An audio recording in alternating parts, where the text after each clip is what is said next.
ভাই কি হইছে? কি করো হনো ওড়ো কথা আছে কাম করতেছি। তোমার লগে আমার কথা আছে বাবা মরে গেছে গা এক সপ্তাহ হয়ে গেছে গা এখন তাহলে জমি জমা যা আছে ভাগ করে দাও তুমিও বিয়া করছো আমিও বিয়া করছি আর আমার জমি আমার তুমি ভাগ করে দাও তোমার তুমি না ভাগ করে কোন ভাই? বাবা মরে গেছে গা। হ্যাঁ আর আমরা দুইটা ভাই। হ্যাঁ এখন যদি আমরা ভাই ভাই ঝগড়া করি তাহলে মাইসে কি গো? মাইসে দোষ খাই দিব। তোমার লগে আমি ঝগড়া করছি না, আমি কোনো ঝগড়া করতে চাই না আমার জমি আমার দাও তোমার জমি তুমি নাও তোর জমি দিমু ঠিক আছে। কারণ আমরা যদি ঠিকঠাক মতো কাজ কাম করি আর একটু আয় রুজি বাড়াই, পরে আমরা এক সময় সময় কইরা পরে জমি ভাগ করে নিমনি দুই ভাই। আমি তোমার কাছে এত কথা শুনবার চাই না আমার জমি ভাগ করে দাও শুন আমার কথাটা আমি বুঝে। কোনো কথা শুনবার চাই না তুমি কোনো কথা কই ভাই আমরা আমার জমি আমার ভাগ করে দাও তোর ভাগ কই তো দিমু। শুন আমার কথা শুন আগে। এই তোমরা থামো মেম্বার সাহেব আইছে তোমার যে বেজাল মিটাই দিব ঠিক আছে মেম্বার সাহেব আপনি একটা কথা শুনেন আমি কই আমার বাবা মারা গেছে এক সপ্তাহ হইছে এখন আমার জমি আমি নিমু হের জমি হে নিব আমার বড় ভাইরে কইছে আমার জমি আমার ভাগ করে দেন এখন হে ভাগ করে দিব না আর আমি কোনো কথা শুনুম না চাচা আমার জমি আমার দেওয়ার ব্যবস্থা করেন কেমনি করবেন আপনার এলাকার মাতাব্বর আছেন আচ্ছা এই জমি জমা ব্যাপার তো তোমার বাপ মরছে অল্প কিছুদিন হয়েছে, এর মধ্যে ভাগাভাগি করবা ঠিক আছে সমস্যা নাই, ভাগাভাগি করবা করে দেবো সমস্যা নাই, একদম সই শুদ্ধ হয়ে যায় এরকম ভাগাভাগি করা লাগে ওরকম আমি চাইকাই না ভাগাভাগি করে দেবো। তোমরা হলো ভরসা আছে হ্যাঁ হ্যাঁ হ্যাঁ তোমরা হলো দুই ভাই গ্যাঞ্জাম করলে ওরে মানুষ খারাপ বলবে, গেন্দাম মানুষ তোমাদের গ্যাঞ্জাম বাড়াই দেবো, কেস মামলা আগাই দেবো, এগুলা করার দরকার নাই। আমি যেহেতু তোমার এই গ্রামের ভিতরে আছি আমাকে তো তোমরা মানো মানে তাহলে আমি যে ফয়সালা দেবো অবশ্যই তোমরা মানবা আর সুস্থ যে ভালো ফয়সালাটা হয় ঠিক আছে ওই ফয়সালাটা তোমাদের দিয়ে দেবো। তোমরা হলো গ্যামজাম করো না, তোমরা বাড়ি যাও ঠিক আছে যাও যাও যাও।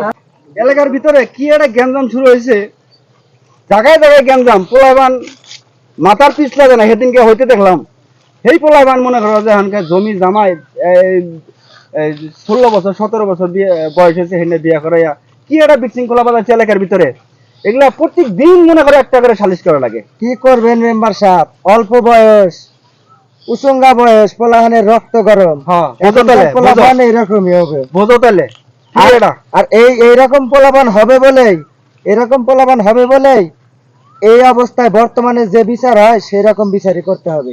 বিচার তো আমি ন্যায় বিচারই করি, আমারে সবাই ন্যায় বিচারক বলে জানে, আমি ন্যায় বিচারই করি। যাই হোক আগামী দিন বিচার হবো, তুমি থাকো। আচ্ছা আমি সবাইরে খবর দেই, চৈতার একটু খবর দিয়ে নিয়ে আসি থাকে তো চৈতার তাহলে কইও। তোমরা তো ভালো একটা বসার ব্যবস্থাও করো নাই চাচা বাড়িতে কাজ করতেছে হয় নাই।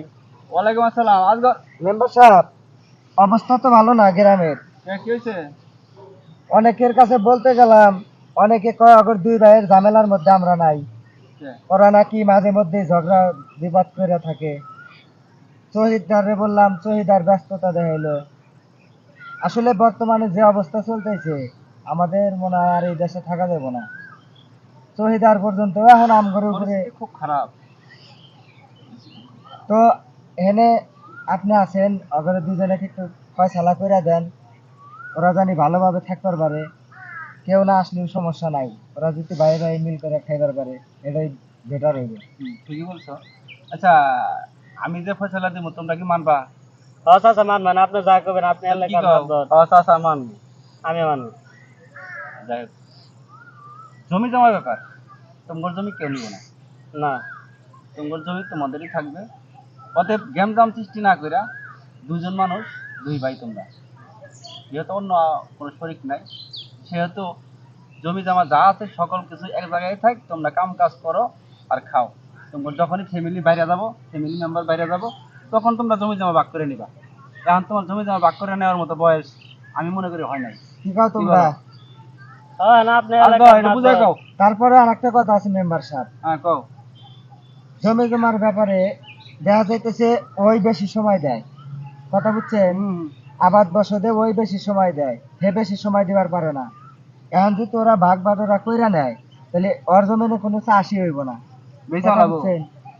তাহলে এখন যেভাবে আছে এভাবে তোমরা খাইতে থাকো, 2-1 বছর পরে হয়তো আরো কিছু তোমার পোলাহান ছোলাহান বাইরে যাইব, তখন যখন দেখা যাবে যে সংসারের ঝই ঝামেলা চলতেছে বেশি, তখন তোমরা ভাগ করে নিও যার যার মতো করে। এখন হইছে চাচা আমি ব্যবসা বাণিজ্য করি চাচা, ঠিক মতো সময় টময় দেওয়া পারি না, কারণ ছোট ভাই অতি একটু সময় বেশি দেয় চাচা।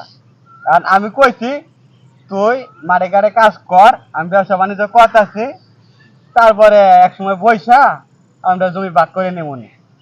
আচ্ছা যাই হোক, ঘটনা হলো একটা ফ্যামিলির ভিতরে 2-3 জন মেম্বার থাকলে, ভাই থাকলে পারে সবাই যে এক সমান সংসারে কাজ করে তা কিন্তু না। না, ঠিক আছে, কেউ একটু বেশি করে, কেউ একটু কম করে। ও লেখাপড়া করছে, ব্যবসা বাণিজ্য করতে, তুমি লেখাপড়া করে সংসারে কাজ করছো। যাই হোক, একটু কষ্ট তো তোমার হয়তো বেশি হয়েছে, সেই হিসাবে ওর সহানুভূতি একটু দেখাতে পারে, কারণ এনে সহানুভূতি দেখানো উচিত, যেহেতু তুমি সংসারে কাজ করছো, ছোট ছোট থেকে এই পর্যন্ত আসো, শুধু সংসারে তোমার লাইফটাই শেষ। হ্যাঁ চাচা, আপনার তো দেখেনি। হ্যাঁ দেখছি। যাই হোক, তোমরা জ্ঞানদাম সৃষ্টি করো না, আমি মনে হয় জ্ঞানদাম সৃষ্টি করো না, তোমরা দুজনের সমন্বয় করে দুজনে মিলে যাও। মিলামিশা সংসারটারে টিকে রাখো। তোমার বাপের খুব কষ্ট করে এই সংসারটারে করাইছে, আমি দেখছি। আচ্ছা চাচা, ঠিক আছে, তাহলে আমরা বললাম ভাই, দুজনে তাহলে আমি মিলে তোমার গেলো। ছোট এই করলাম, তুমি এগুলা কিছু মনে রাখো না। তোমরা এই করো, হাত মিলাও, হাত যা মিলাও। হয়েছে এটা মাথায় রেখো না, আমি আসলে একটু মাথা গরম হয়ে গেছিল, আমার এর লিগে আমি এমন করছি। যাই হোক চাচা, আজকের থেকে আমরা একলগে মিলামিশা খামু, মানুষে কে কি কইতাছে এগুলো আমরা কানে দেবো না। হ্যাঁ ঠিক আছে। আচ্ছা ঠিক আছে, আচ্ছা, তাহলে যাই ভাই। ঠিক আছে চাচা যান চলে যাই। চলো, আমার আবার একটা সালিশ আছে, চলেন ওই পুরো বড় জানাবো, ওটা কত দিনের সালিশ আছে, ওরে জানাবো, মানে আর বেশি গুলো বাগাচ্ছি। চলো।